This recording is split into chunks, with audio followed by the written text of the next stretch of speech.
listening to the Cross'em Wrestling Entertainment Podcast.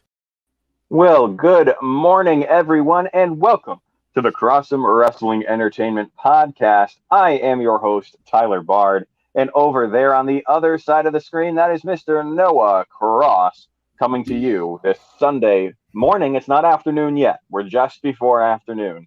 Mr. Cross, how are you? I'm good, sir. I'm good. Feeling it's a good Sunday here. We're going to talk some AEW, so it's always fun. Of course.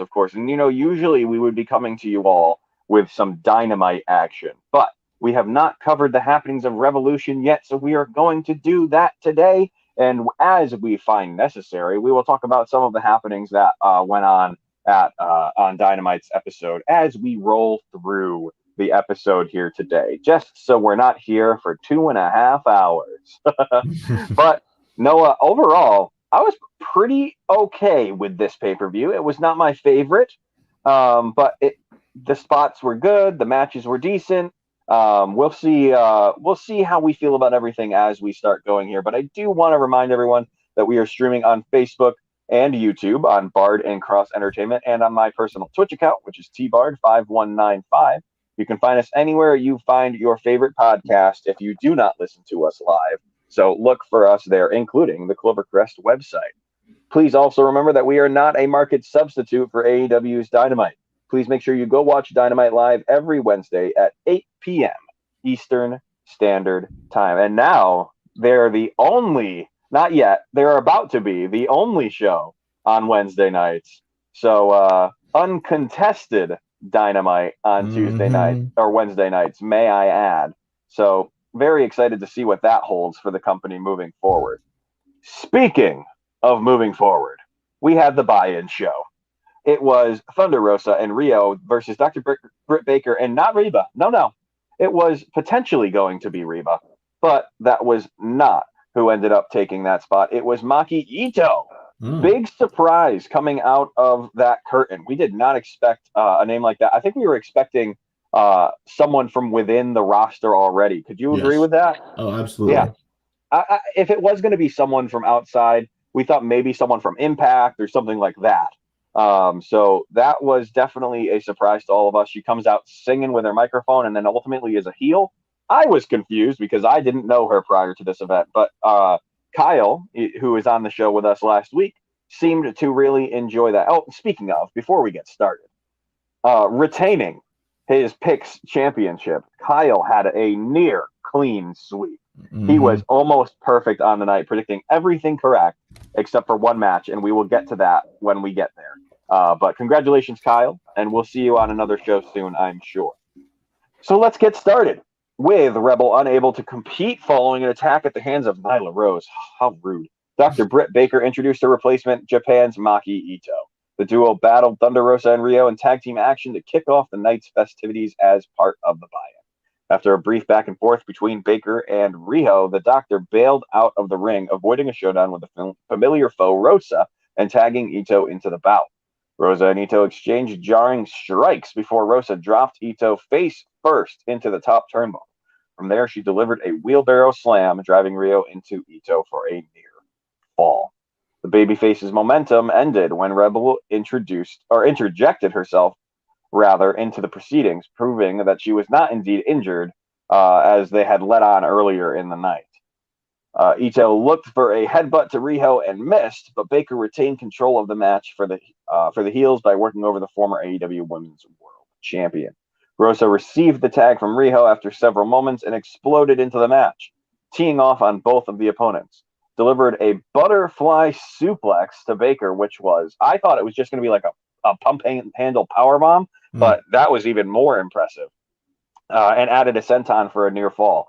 Baker would recover, however, delivering a sling blade to Rosa, and Ito followed with a headbutt for the near fall of her own. That headbutt, by the way, that seems to be her go-to. So I think she has like an iron skull kind of gimmick where like her head is unfazed by punches and stuff like that. So we'll see if that's where they continue going with that. A stunner by Rosa to Ito allowed her to tag in Rio just in time for the action to break down. All four competitors landed signature offense, including a Super Delphin-inspired tornado DDT by Ito. She followed with a single-leg Boston Crab moments later, forcing Rio to grit her way to the ropes to force the break. After a double headbutt left both Rio and Ito reeling, Baker tagged in and delivered an air raid crash for 2. Rosa entered the match, and Baker crashed into Rebel. Nearly scored the win with a Death Valley driver. Riho wiped out Ito at the ringside, and Rebel interfered yet again, this time blasting Riho with her crutch, again showing she doesn't actually need it to watch, allowing Britt Baker rather to pick up a pinfall victory. Boom. High speed match. This was a very good match considering we didn't know who was going to be in it. I think we had every right to be a little nervous going into it because we weren't exactly sure who was going to be there. But I think they delivered. Oh, absolutely. They delivered 100%. I mean, it's the buy-in. You want it to be somewhat solid. I get the whole buy-in concept. Like, they're like, oh, put something great that people want to buy into the show and want to order it. So this wouldn't do that for me, to be honest. But yeah, no, I don't think it was that caliber. No. But it felt like WWE pre-show. Exactly. It's a pre-show, and let's just call it that. But right. I do love if that's what we're gonna call it. If that's what it's gonna be, let's call it what it is. Exactly. I do love Baker winning though, so you know what? That's just one more win on the way to her AEW Women's Championship. So I'll take it. It's never gonna happen. Oh yeah, it'll happen soon. You watch, sir. She ain't getting that title. You watch. But speaking of championships, there were some championships defended this night. Oh, yeah, quite a few. The AEW Tag Team Championship. Would you like to take it away, sir? For sure, as we got to see the Young Bucks take on Chris Jericho and MJF of the Inner Circle. Driven by revenge after Chris Jericho and MJF attacked their father the week prior on Dynamite. AEW World Tag Team Champions, the Young Bucks took flight to their challengers early and often in the opening contest of the Revolution pay-per-view. So we're past the buy-in, by the way, folks. Heads-up play by Jericho, bringing Nick Jackson back and head first into the ring apron, turned the tide in the Inner Circle's favor. Wardlow made his presence felt on a couple of occasions, allowing Jericho and MJF to retain control of the bout, this time as they beat down Matt Jackson, those heels using their Healy tactics. The heels delivered a double standing vertical suplex, continuing their concentrated assault on Matt while his wife, Dana, watched from ringside. A hot tag to Nick sparked the babyface comeback, as it always does, was included a destroyer pile driver to MJF for the 2 count. That destroyer was so good. Mm-hmm. MJF sold that so well. Oh, yeah. The Bucks channeled Impact Wrestling's Motor City Machine Guns with a modified made in Detroit for a near fall. Made in Detroit. Yeah, gotcha. I was getting there. I was like, they weren't there. The heels answered in form of the Lion Tamer by Jericho. Nick. Matt tagged in unbeknownst to Jericho, but that champion simply transitioned into the same hold on the fresh man. MJF scored a series of near falls on Matt, who kicked out of everything thrown at him, including a baseball shot to the back of Jericho. MJF's pile driver failed to put him down, much to the dismay of the loudmouth heel, and Matt tagged Nick back into the match.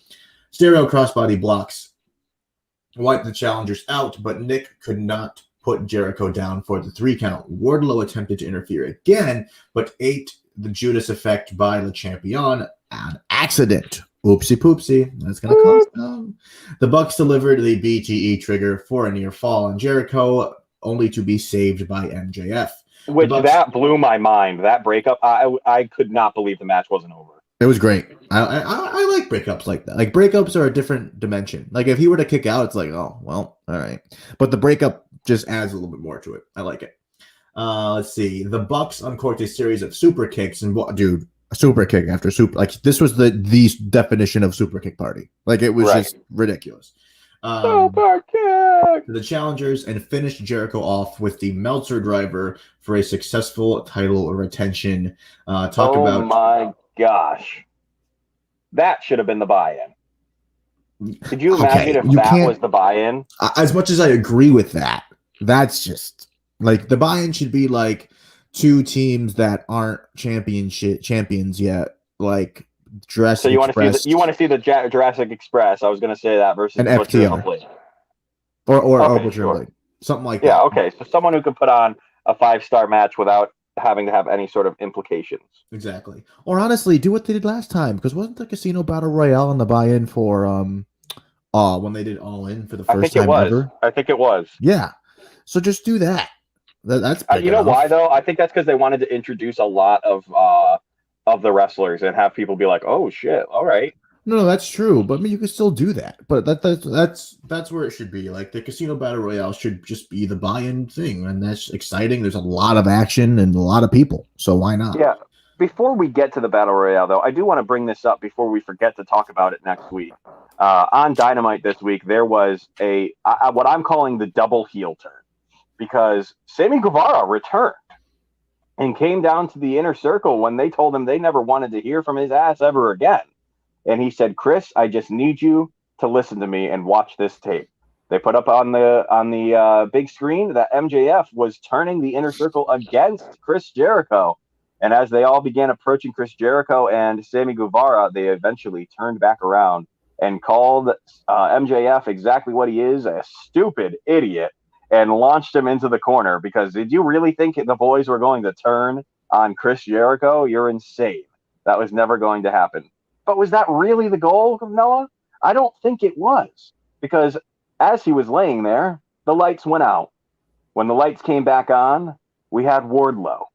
We had Tully Blanchard, FTR, and Shawn Spears seemingly forming a new faction and absolutely decimating the hell out of the Inner Circle. We've got faction versus faction, and I cannot wait to see what I'm now dubbing the Five Horsemen coming toe-to-toe against this the old faction of the Inner Circle. What a way to close out Dynamite last week. Put Chris Jericho through a table and a crash mat. Oh, we're going to pretend we didn't see the crash mat. And put Sammy Guevara's head through a chair and launched him into the turnbuckle. The Pride and Powerful were handcuffed and beat to hell. And then Hager just disappeared. I don't know if they eviscerated him with a laser, but he was just gone. So, wow. And that's Judas Effect may have been the turning point for MJF to try and get Jericho out of the picture. Mm-hmm. But obviously, he don't need the Inner Circle. MJF is just that good that he can go make his own faction. He didn't even help that fight. He just sat up on the top turnbuckle and watched the chaos ensue. So I absolutely love it, and I cannot wait to see what it has in the future. Yeah, I agree with 100,000%. I can't wait to see those two teams go at it in some type of match. Maybe we'll get some type of match beyond type of match, if you get what I'm saying. Yeah, it was a shame because we didn't get to see those two tag teams we were talking about in this match here. The tag team Casino. Let's try that again. The Casino Tag Team Battle Royale. Oh man, there were too many words. I tried to make it sound too fancy. So we'll remind everyone of the rules going forward. The order was an entry of selected through a lottery. There will be two tag teams to start the match, and every 90 seconds, a new team would enter that match. Individual eliminations occur when a competitor is thrown over the top rope and both feet touch the floor. Tag teams are eliminated when both competitors have been ruled out of the match, and the match will continue until there is only one competitor or a single team remaining in the ring. The winning team will earn a shot at the AEW Tag Team Championship. You got all that, Noah? I think I'm picking up what you're putting down. I got you. I know that was a lot. Yes. The Dark Order's Allen, 5 Angels, and number 10 would kick off the match with Dustin Rhodes and QT Marshall. The Natural Nightmares, Santana and Ortiz would QT Marshall, the Natural Nightmares. Excuse me, I didn't put a period there. Santana and Ortiz joined the fray next, eliminating Angels. Matt and Mike Sydal would come out next, followed by Stu Grayson and Evil Uno. Mike Sydal joined Angels on the floor, the next man to be eliminated, as the Dark Order dominated the action in the ring. Santana rocked the opposition, though, regaining the momentum of the Inner Circle's entrance. The Gun Club would then come out. Austin and Colton, the young sons of Billy Gunn, entered next and wasted little time taking a page from their father Billy's playbook with a picture-perfect dropkick. Santana would then go on to eliminate Matt Sydal with a pump kick, knocking him to the floor, which made the Sydal brothers the first team eliminated from the match. Pretty Peter Avalon and Cesar Bononi would enter the match next, teeing off on the Gun Club. The Varsity Blondes Brian Pillman Jr. and my current favorite wrestler, Griff Garrison, would then hit the ring like an absolute ball of energy targeting Bononi. Austin Gunn dropped Avalon with a famouser and sent him packing over the top rope and onto the floor. The Gun Club continued their role, attempting to dump Bononi. Marshall eliminated the Gun Club before jumping over the top rope himself and walking out on partner Rhodes. Could you believe that move? QT Marshall eliminating himself after taking the club out, who are their buddies, a tag team that they're supposed to be aligned with, takes them out and then spit at Dustin. What was that about, Noah? I mean, he clearly is pissed. But we don't know why. And he would do it again on Dynamite. What the hell happened? Is it because he's being overlooked by these young guys, maybe? You think he's pissed? I don't know about that. I mean, it could be. Or maybe he's just trying to get some attention. Maybe get his name more out there and get talked about more. Yeah, but ultimately he took the Gun Club out, and it looks like the Natural Nightmares might be, on their way out. Mm-hmm. Bear Countries, Bear Boulder, and Bear Bronson would enter next. Now, these are some big boys. They used power and tenacity on the opposition, including Grayson, who they sent down to the floor. Jurassic Express's Jungle Boy and Luchasaurus would enter to a massive pop, and Jungle Boy sent Ortiz to the floor, followed by Santana. Luchasaurus would finally dump Bononi, and Santana and Ortiz and Avalon and Bononi were the two teams that got eliminated in that ordeal. Jack Evans perpetrated the elimination of Vance despite not being involved in the match, while Marco Stunt helped eliminate Evil Uno. Both the Dark Order teams had now been eliminated, at least the two that were in the ring. The Butcher and the Blade and Private Party were the two next teams. Lost my spot there. So they were the two next teams. The former dispatching of Dustin Rhodes, followed by SCU's Christopher Daniels and Frankie Kazarian. The Natural Nightmares had been eliminated. As Luchasaurus was about to send them both packing, Bear Country eliminated the mask-wearing big man, and Butcher and the Blade dumped Bear Country. Bear Country has been eliminated along with Luchasaurus. Death Triangle's Pac and Ray Phoenix entered the ring and immediately sent Mark Quinn and the Blade flying out to the floor. Then, my picks to win the match came out last. John Silver and Alex Reynolds entered to a thunderous ovation and eliminated Isaiah Cassidy, making Private Party eliminated from the match. Daniels and Kazarian would then eliminate the Butcher, taking out the Butcher and the Blade. Phoenix sent Daniels to the floor while Jungle Boy and Reynolds battled in the ring on the ring apron. Reynolds got the lesser of the battle and landed on the floor. Pac delivered a back suplex to Kazarian, sending him over to the floor, eliminating SCU. Phoenix and Pac's team remained intact, with Jungle Boy and Silver representing their teams. Silver and Pac teed off on one another with jarring strikes, the former getting the best of his opponent with hard kicks to the chest. Pac used Silver's momentum against him, though, delivering a snap German suplex. Silver staved off elimination from Pac, but Phoenix added a kick to set him packing. Silver and Reynolds have now been eliminated. I was so upset. You could ask Noah. I was so mad. I thought for a minute Johnny Hungy was about to get that job done. Yeah, I didn't think poetically though, Noah. There was Jungle no. Boy. Yeah, go ahead. I was just gonna say there was no amount of time where I thought they were gonna win. When they came out in the last position, you were like, shit. For a moment, you were like, uh-oh. Because they're a crowd favorite. They're a crowd favorite, and AEW has so far been listening to their crowds. But as I was saying, almost poetically, Jungle Boy proceeded to use Pac's momentum against him, sending him flying out to the floor. He would then deliver a Poison Rana, and Phoenix answered with a rebound kick. A clothesline followed, and the Death Triangle earned the win. Jurassic Express has now been eliminated. Noah, that was a crazy match where the Death Triangle ended up winning it all. How did you like this match, and what do you think of the end? I thought it was great. I chose the Death Triangle to win. I'm happy that they're getting some prominent roles here, and they're going to get to be more prominent figures here in the tag team division. I think the Death Triangle are a great team, plain and simple. Pac and Ray Phoenix, I mean, come on. Like that's insane. That's insane. I mean, that's a singles match I want to see. It's not. That's a singles match I want to see, let alone, I mean, they're a tag team, and they're going to get to go up like teams like the FTR, Inner Circle, the Young Bucks.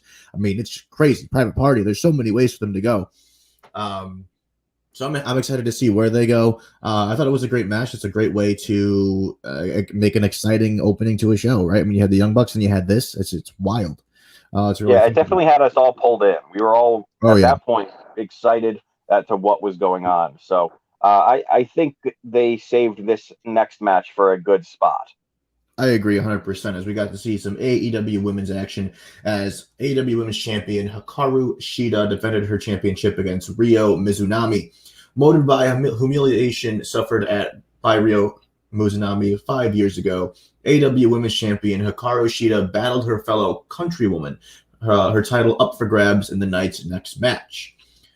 Early earring chops set the tone for the match, as did Shida's ferocious, hard-hitting offense. The veteran Mizunami answered. Shida rocked a charging Mizunami with a kick, then followed her up by driving her headfirst into the entrance ramp. A suplex back into the ring followed as Shida scored a near fall. Shida rocked her foe with a forearm, to which Mizunami answered with a barrage of headbutts. A clothesline followed before the challenger executed a devastating modified Death Valley driver for a near fall of her own, which that move looked clean. Shida returned fire, delivering a Tamashi. Twisted smiles painted the faces of both competitors as they dared the other to unload with another strike, which I love those moments in a match, can I just say? Oh, when yeah, absolutely. Staring head to head, and they're just hitting each other. It's like, all right, your turn. It's like, all right. Yep. Hit me. No, you hit me. Now you hit me. Exactly. It was fantastic. Mizunami delivered a Uranagi followed by a spear. The challenger headed up top for a guillotine leg drop, but Shida kicked out at 2. Shida rocked Mizunami with a straightjacket suplex, but her opponent fired up and delivered a lariat to the back of the head. Shida recovered and delivered 2 Falcon arrows, but could not score the win. The competitors continued to score near falls, each coming within inches of earning a victory. Shida delivered another Tamashi, but Mizunami just barely rolled her shoulder off the mat to prevent the defeat. Shida added one last shot and finally put her opponent down for the win. After the match, though, Nyla Rose, Vicky Guerrero, Britt Baker, and Rebel attacked the combatants until Thunder Rosa made the save. Tyler, you don't bet against Shida is what we're learning here. We've literally learned that. That is, if you could take one thing away from this Shida's run, is that she is a dominant champion and will not be losing that title very easily. Again, this was a really good match. And let's just say hello to our friend who hasn't showed his little face in a while, Jace, trying to claim that WWE is better than AEW. Yeah, prove it. Anyways. Hey, if you can't stand the heat, get out of the kitchen. And NXT is moving kitchen. And NXT is turning tail and running to Tuesday. And I don't want to hear it's for hockey. I don't want to hear it. That's an excuse. That's an excuse because Triple H is scared. Triple H couldn't fight the best wrestler. He couldn't fight the worst wrestler in AEW. So I don't want to hear it. All right, Jace in WWE. AEW's kicking WWE's ass on all fronts. See ya never. So back to the women's action here. So no, I enjoyed this match. As I've always said, I've always picked Shida to win in the championship matches. I've never not, right? Yeah, no, you've been incredible and just keeping faith with her. Yeah, until she fights Britt Baker, I'm picking Shida. Yeah, that's where you have to call it quits. That'll be the end. I'm sorry, Shida, if you're listening to this, that'll be the end. If you ever fight Britt Baker for the championship, that's the end of us. I'm sorry. We're gonna have to see other people. So Tyler, I mean, it was a good match of women's action here. So I mean, I liked it. Yeah, no, I absolutely liked it. They did an incredible job. And, you know, I've been pretty critical of the women's division. But lately, the women's division has been doing a very good job getting themselves over. They haven't needed the help of any interference or anything crazy. So they've been doing a pretty decent job of getting some great content out there. And we have some great content here at Clovercrest as well. Please take a look at these ads, and we'll be right back with you after the break. Clovercrest Media Group presents a CMG podcast. Keys to the City. Keys to the city, baby. When you see us, so you know. Crossed up by Kobe, little floated to Shaq, and then Shaq goes like this, and the rest is history. Pay attention. Don't tell me what to do, devil woman. But speaking of those Lakers, hold on. But I didn't make my. I said Denver's gonna win. Yeah, you did. You said that. There's no other show like that. Clovercrest is doing great things right now. Streaming. When I was 12 years old, I became a Jack Nicholson superfan. This happened almost overnight on an evening in February 1997 when I first saw The Shining. Here's Johnny! In those 20 plus years, I never stopped being a Jack superfan. I want the truth! You can't handle the truth! Get ready for You Don't Know Jack, hosted by me. Subscribe today on your favorite podcast platform. Welcome to Ivy League Murders. On this podcast, we focus on cases affiliated with the Ivy League, exploring the darker side of higher education. What happens when genius becomes evil? My name is Sarah Alcorn. I'm a Harvard graduate, and I've been a private investigator since 1999. Join me and longtime crime diva Laura McDonald for Ivy League Murders. Looking for a casual baseball podcast to listen to? Well, Baseball with the Bard, presented by Clovercrest Media, has just what you're looking for. Tyler Bard and Noah Cross cover a wide range of happenings in the MLB, and then dive into a deep focus on the Red Sox and Yankees. Join us every Sunday at 11 a.m. Eastern Standard Time for your weekly dose of Baseball with the Bard. Drew, he's just casually hitting them in. Here, Drew. Another one coming in, guys. Oh, I missed it. Let's push it together, Drew. Here we go, guys. One coming in hot. Ah! No, you got that out yourself. Hold on. Hold on. Defense. 16. Defense. Don't let up. Don't let up. No! Yeah. All right, guys. 4 at once. Let's go. Get all 4 in. I'm trying. Okay, those 2 more. Can we get 20, guys?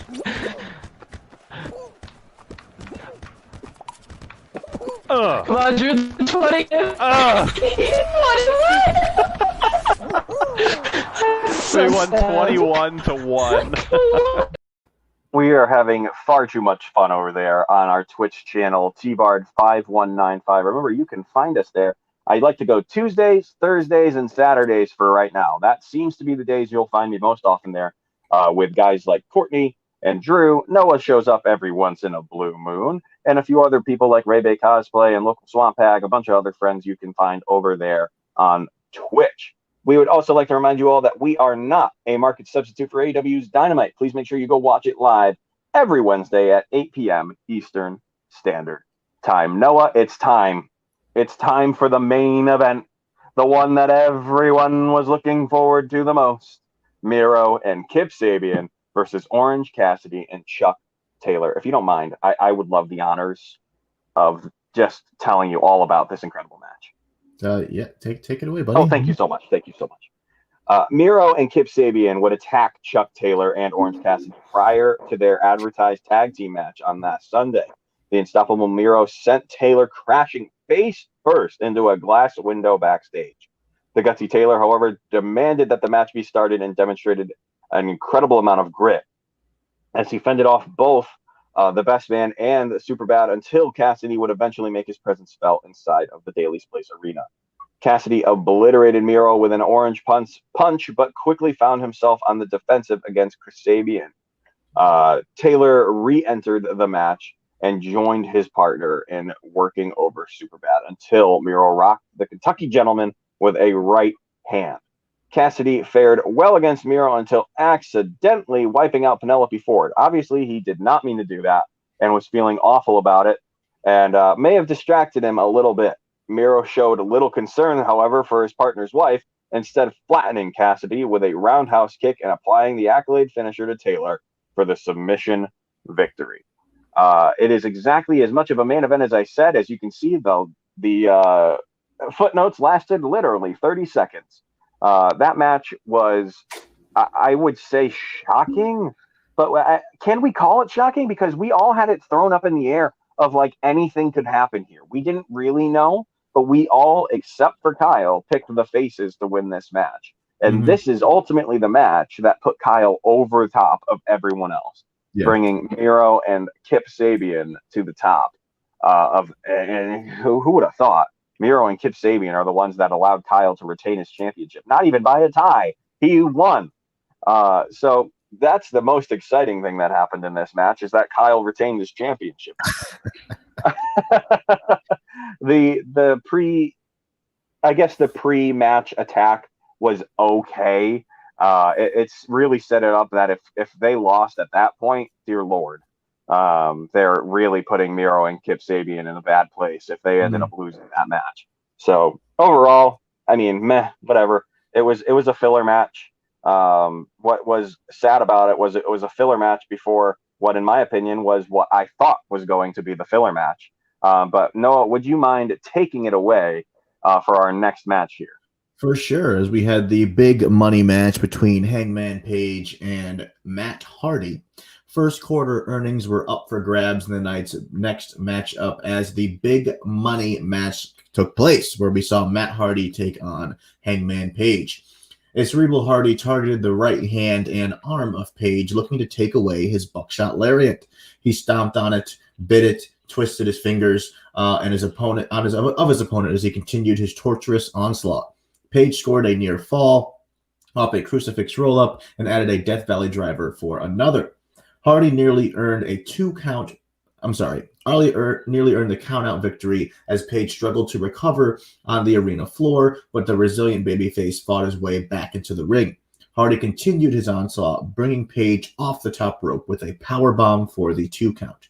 Page finally built some momentum for himself with a picture-perfect moonsault off the top rope, wiping Hardy out on the floor. That was B-E-A beautiful.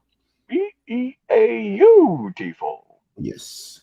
Private Party made their presence felt as Page began the roll. Page, however, deposited them to the floor, allowing Dark Order to make the save and wipe Isaiah Cassidy and Mark Quinn out.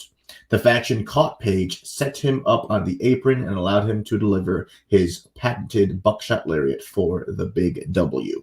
After the match, Page embraced the group with big hugs and a celebration of the victory. Oh, God, yeah. It looks like potentially we have a new member of the Dark Order, Mr. Cross. So what is Page's number going to be in the Dark Order? Or are they looking for a leader? Ooh.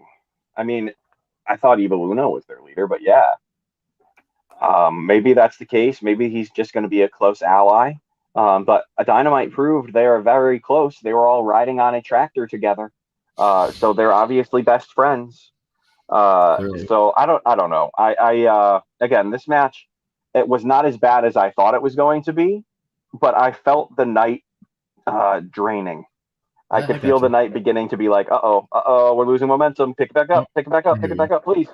And going do you agree with that?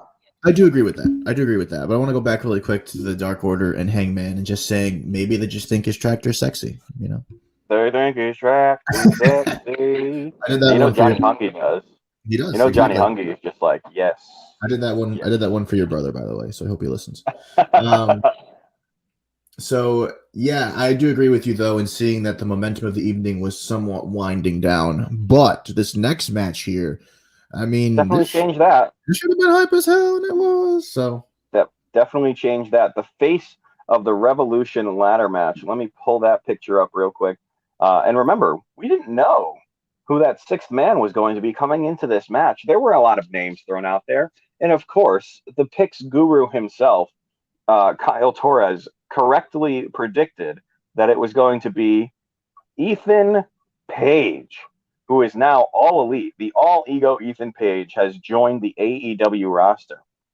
I could not believe that. All Ego went All Elite as former Impact Wrestling World Tag Team Champion, joined Cody Rhodes, Max Caster, Scorpio Sky, Penta L0M, and Lance Archer in the face of the Revolution ladder match for a shot at the TNT Championship. They had to grab that brass ring.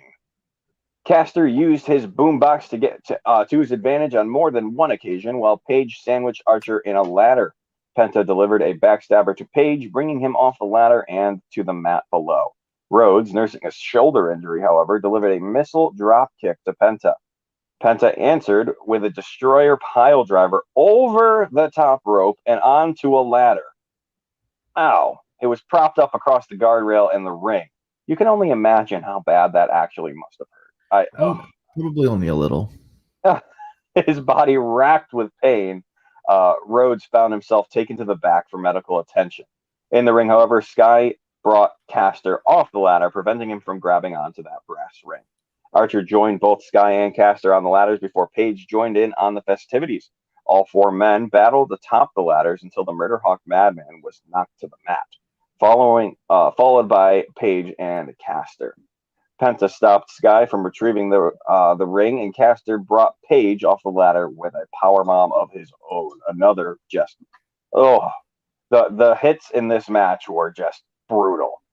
Later on, though, Archer rocked Sky with a jumping knee strike to the face that sent the former World Tag Team Champion off the top rope and threw a ladder at ringside. Penta laid out Page and Caster in the corner and then flattened Archer with a crossbody.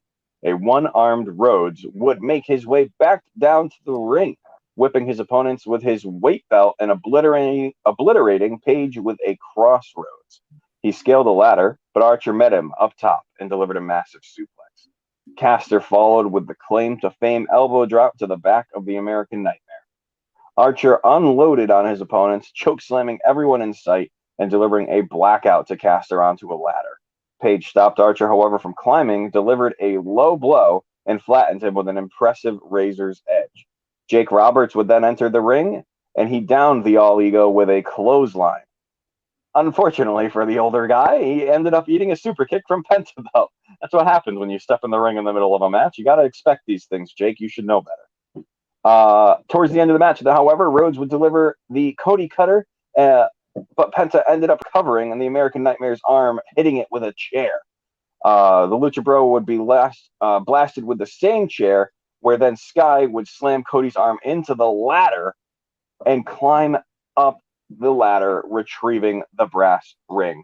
Can I just say, for this match, I was happy to see that Ethan Page is all elite, but the rest of these guys in the match absolutely carried the hell out of it. And then Scorpio Sky was like, got it. Scorpio Sky had a few moments where he was big, but he mostly was out of it for this entire match. So I was kind of disappointed to see him get the win, even though everyone seemed to mostly agree that he was going to be the one who ended up winning. Just disappointing because later on he would go on to face Darby Allin on Dynamite and lose in a pretty unfortunate fashion too. It wasn't like it was a ridiculous, clean win. He won by roll up, or he lost by roll up. Brutal to put us through all that and just to have it be a wash. I was kind of hoping whoever won this would be the one to defeat Darby, but we'll not see. Even maybe. that. I think that just kind of pulled the trigger too quickly. He won the ladder match, which is a huge deal, and then we just did then 2 nights later, right? Yeah. They kind of they should have waited, or at least done it at one of the title Wednesday episodes, like a beach break or something like that. Say that, at least have a big, a month out, a big Wednesday, and build up to it. Let Scorpio beat a few people and give the match some time. It was just weird. Right, they didn't even have time to trash talk or get a story rolling. They just threw him right into it. So that was a little unfortunate. But you know what wasn't unfortunate? The announcement that I'm going to have you make right now. The big announcement we were all waiting for was, who is this massive signing that Big Show, or Paul White, was talking about a few weeks back? Would you like to let us know who that is? Yes, Christian frickin' Cage, and of course, the Picks champion, Kyle Torres. Knew this one, too. Out of all of us, the only person to say Christian frickin' Cage. And he was right, as Christian Cage, the instant classic, is all elite. Big news, dude. Oh, man. People say they were underwhelmed. And they say, what do you mean he's a Hall of Famer? Is the questions I got at work. I go, what do you mean he's not a Hall of Famer? Just because he won the world championship 2 times, and they were both very short-lived. One was a month long, one was a day long. This man is a multi 6-time tag team champion, multi-world champion across other brands of wrestling. WWE is not the gold standard for all wrestling in the world. That is where you want to go to get paid and be on TV. But if you're a good wrestler, you do not have to be in WWE. You can make a great resume not being in the world wrestling entertainment. So, you know what? I think that this was a huge signing. He is absolutely going into the WWE Hall of Fame at some point. And eventually, maybe we'll have an AEW Hall of Fame, and he can end up there too. There you go. I like it. I like it a lot. But no, I think it's cool that Christian's there. I want to think about this for a second. It's 2021. Edge just won the Royal Rumble, and Christian just signed a new multi-year deal in another company. How wild is that? And he's fighting because if you watched this week's episode of Dynamite, he was supposed to have an interview, but Kenny Omega came out and was like, "Excuse me, we need to talk." And they cleared up a few things about a match we're about to talk about. I don't want to talk about that just yet, but Christian would come out and make his presence known. I'll put it that way. That he's definitely wanting to be in the main title picture. Absolutely. I mean, and he's gonna be. Let's be honest here. Let's be honest. Oh, I mean, of course. Where else were they going to put him? Right. That's obviously the best bet. So definitely looking forward to what they have in store for Mr. Christian Cage as we jump into some tag team action here with a street fight, and we finally get to see the man they call Sting back in action, teaming with Darby Allin, the TNT champion, taking on Brian Cage and Ricky Starks. Team Taz's Brian Cage and Ricky Starks arrived at an undisclosed location for Sunday's street fight in a nice sports car. Ooh, fancy. TNT champion Darby Allin skateboarded behind a pickup truck driven by Sting. All four competitors took to the squared circle inside an abandoned warehouse for their much anticipated showdown and wasted little time taking the fight to each other. Cage overpowered and pushed Allin, throwing him through a door, while Sting proved he didn't need his trademark baseball bat to beat the holy hell out of Ricky Starks. Oh, literally, he launched that thing. He's like, "Oh, you don't want me to use it? All right, I'll kick your ass anyway." All right. And he did. Cage hoisted Allin in a vertical suplex, walked a flight of stairs, and dropped him into a trash can. Rude. Very rude. Later, Cage recovered from a table spot to drive Sting into a brick wall. All while Powerhouse Hobbs and Taz's son, Hook, double-teamed Allin. The duo sent Allin crashing through a pane of windows while Team Taz focused their attack on the Icon. Cage blasted Sting with a shovel and had a legendary competitor in peril before Allin recovered and tossed him the black baseball bat. Sting pummeled the opposition with it, and Allin fell several floors through the air, wiping the heels out with a coffin drop. Back in the ring, Sting looked for the Stinger Splash on Starks, but missed. Starks answered with a spear for a near fall. Did you hold your breath for a moment there? No. Just a moment? Are you high? Absolutely what an upset that would have been. It would have been crazy, but not by a spear. That's his finisher. I don't care who's finisher. It's Ricky Starks.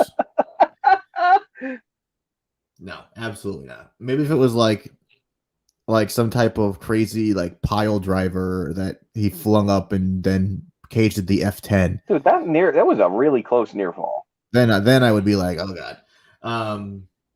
The former WCW World Champion recovered, reversed Starks, and delivered the Scorpion Death Drop for the win as Sting gets his first win as a member of the All Elite Club. I mean, that was a good match. Yeah, this match lived up to what we thought it was going to be. It was a cinematic match, but it really wasn't. I mean, it was cinematic in the sense that it wasn't in the ring, Yeah, it was filmed in sepia. Yeah, it was it was spooky.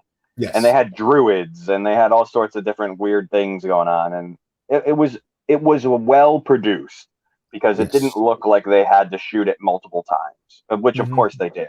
Of course they did. But it looked very well put together and very clean. So after this, right, we got to see how Sting in the light that we thought we would see him in. First, we thought it would be in WWE. It didn't happen. Now it's in AEW, obviously. Do we think we'll ever see Sting in a different light? In the sense of in the ring wrestling straight up? We're going to see him wrestle straight up. Absolutely. I think he'll have a match or two in his career here in AEW, and then he'll probably just go to a management or backstage role. Okay. I like it.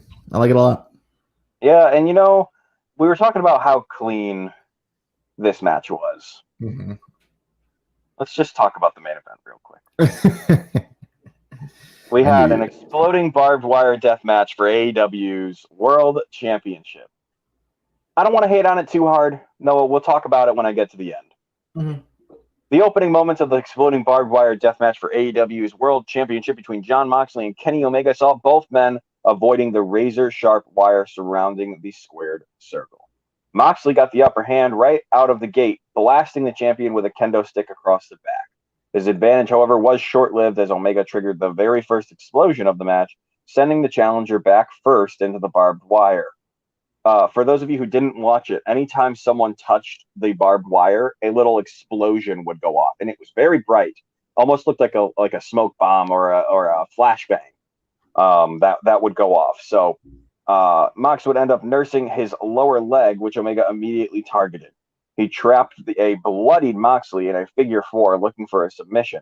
Moxley answered, however, by grabbing a wire-wrapped chair and sawing away, yes, at his opponent's leg. This match was, if you're looking for blood, you found it. Omega went and tried for a Snapdragon, but however, Moxley would fight out the cleaner, however, sending him into a barbed wire board, Noah, cracking that in half. A moonsault followed for the 2 count. Mox, in a moment of desperation, however, sent Omega into the wire 2 times, detonating 2 separate explosions. So far, so good. So far, so good, Noah. The barbed wire is cutting them up. The explosions are going off. So far, looking all right. Moxley would again send Omega into another wire board, driving him down with a suplex of his own. He wrapped wire around his own arm and tried for a clothesline, only to eat a Snapdragon. Then another. Omega rocked him with a V-trigger, but Moxley, feeding off his own adrenaline, delivered a lariat after all. Omega drove his foe into the ropes, necessitating yet another explosion before selling the explosives, affecting his own eyesight. Oops, you were a little too close there, Omega. Sorry. Moments later, the champion and challenger were introduced to 1/3 of Triple Hell as Moxley delivered a paradigm shift off the apron and onto a large bed of barbed wire. I don't understand how many times they're going to do that because, dear Lord, every time it looks like they are not going to be able to peel themselves out. Yeah, exactly. It's like, how the hell are you going to get out of that? And not only that, pyro. More explosions happened. They did eventually make it back to the ring. Moxley used a spool of barbed wire on a now bloodied Omega. A pile driver followed as the commentary team sold the countdown of the ring exploding at the 30-minute mark. Now, can I just say, the reason this didn't go well, in my opinion, is because of the commentary team. We will get to that in just a moment, Noah, but I think the commentary team had a big fault in why the end of this match did not go according to plan. Mm-hmm. Omega delivered consecutive V-triggers, then added the one winged angel. Moxley hit the ropes, however, during that pinfall, igniting an explosion that once again blinded Omega. The Good Brothers, however, would come down to make the save and gave Omega an exploding barbed wire bat. Yeah, you heard that right. An exploding barbed wire bat that he used on his opponent, but could not keep him down yet again. Omega then, however, delivered a one-winged angel on a chair, earning that hard-fought victory. Thank God, but I believe that is the first time, Noah. Correct me if I'm wrong. I think I'm right, though, that he's had to do 2 one-winged angels on an opponent to win the match. Exactly. And he didn't kick out. He rope braked. Mm-hmm. So, we'll give him that. So no one has kicked out of the one-winged angel. So I think that goes to show the behind-the-scenes respect that these two have for each other. Yep. But here's where it all goes downhill. After the match, Omega and the Good Brothers beat down a handcuffed Moxley, and the countdown continued to go. It would air on the screen, and Eddie Kingston, of all people, comes running out to the ring to protect Moxley.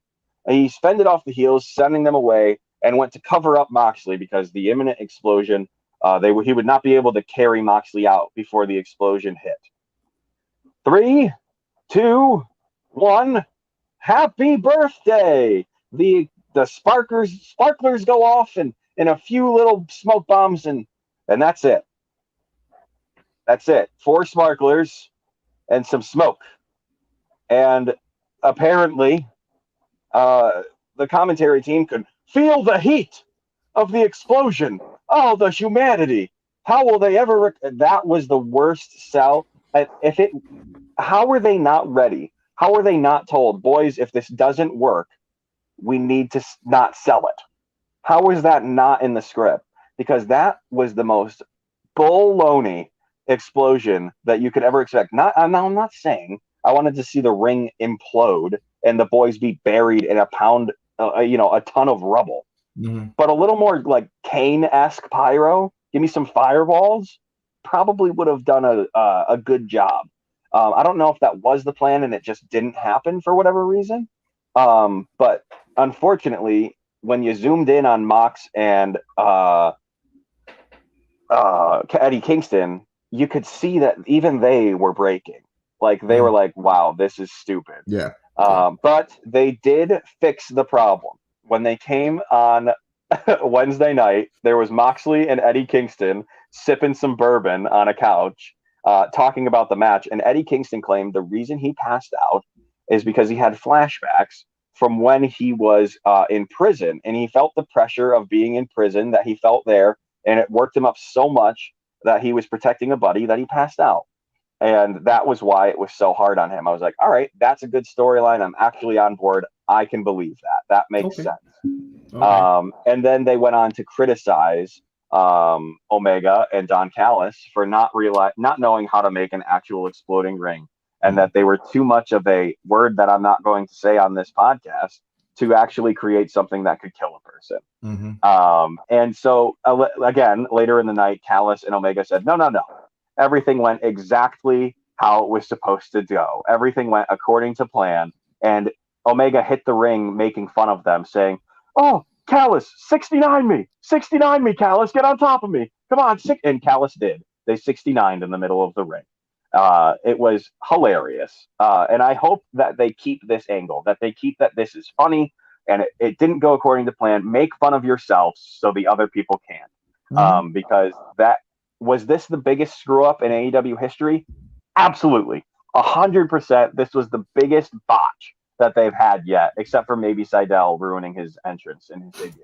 I'm going to bring it up every single time. This was a big botch, unfortunately. But I think they did a good job to cover it up. Do you agree? Absolutely, they did. I think the recovery on Dynamite was good. It was necessary. I know, like Moxley tweeted, you can't build an exploding wing worth of crap. Yeah, well, he took the mic after the match. Yeah.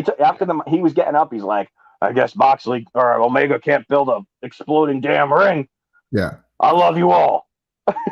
Yeah, so they recovered in that sense. They sort of just kind of were playing that game of someone just messed it up, but they didn't just kind of cover it up or try to make it sound better than it was, like the commentary team did. So I agree with you on that and saying that they were just a little extra in doing what they did. Yeah, it was just kind of like, all right, it's not that great. Like, let's just notice commentary didn't say a thing. They didn't say a damn thing about it on Dynamite. They were like, yep, whatever they say, that's it. That's the story we're going with, and that's it. But the match itself was good. The match itself was decent. It was not the bloodiest because you could tell the barbed wire was a little bit, it wasn't too sharp. It was a little dull. But I don't want to see these guys actually like rip their tendons and this was as good as it could be for television. And I think they did a very good job. If this was in a bingo hall, they'd still be mopping up the blood right now. So it's a week later. But it's not. This is TV. We take what we get for TV. They can't be murdering each other or else they're going to get sued again. So let's not do that. I think overall this pay-per-view, Noah, I give it a 3.5. We are the marquee wrestling fans, so we have to grade things. What do you got? 3. 3. Yeah, it really was just average. This felt like it could have been an extended episode of Dynamite. Mm-hmm. And it was nothing that was way over the top. It was very, very good. But because we're grading it as a pay-per-view, I think you're right. Right between 3 to 3.5. Everything they did was decent, but it just was not, in my opinion. And we hyped this show up as like it could be the WrestleMania of the year, and it just wasn't. It wasn't, unfortunately. Mm-hmm. And what really hurt it was this last match. This last match really brought it down. Even though it was very good, that botch is going to live on in the history books of wrestling for the rest of existence. And it sucks because it's against two of the greatest wrestlers in the business right now. Absolutely. But again, just before we finish up here, we just want to remind everyone that we are not a market substitute for AEW's Dynamite. Please make sure that you go watch Dynamite live every Wednesday at 8 p.m. Eastern Standard Time. If you love podcasts, why not visit clovercrestmedia.com for a wide selection of great shows covering sports, business, relationships, pop culture, politics, and true crime. There are 26 shows on the CMG network, and if you don't find one you like, start your own. We can help you launch your podcast for as little as $15 a month, and clovercrestmedia.com is the website. Make sure you check on it and tell your friends all about it. You can visit clovercrestmedia.com and click on the links for your latest on your CMG sports podcast, as well as all the blogs, video, and whatnot for the latest info. Man, Noah, this was an incredible show, just reaching under the hour mark. We appreciate everyone for coming by to the Crossum Wrestling Entertainment Podcast, and next week we will be back to our normal format of bringing you all of the latest happenings on AEW's Dynamite. Thank you all for coming to the Crossum Wrestling Entertainment Podcast. My name is Tyler Bard, and that is my co-host over there, Mr. Noah Cross. We will see you all next time.